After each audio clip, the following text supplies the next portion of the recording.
మన జీవితంలో మనం పట్టించుకొని కొన్ని చిన్న చిన్న కార్యాలు మన జీవితంలో మనకు కీడు కలుగజేస్తుంది.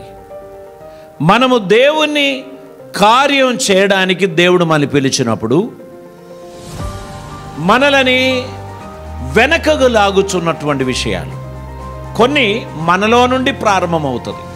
అపవాది ఆ బీజములు మనలో విత్తుతాడు. మనం పెద్దగా పట్టించుకొని చిన్న చిన్న విషయాలు అవి మనలో ప్రవేశించి మన ఆత్మీయ జీవితాన్ని పాడు చేయడానికి ప్రయత్నం చేస్తుంది. కాబట్టి మనం వాటిని అవాయిడ్ చేయాల్సినటువంటి అవసరం ఉంది.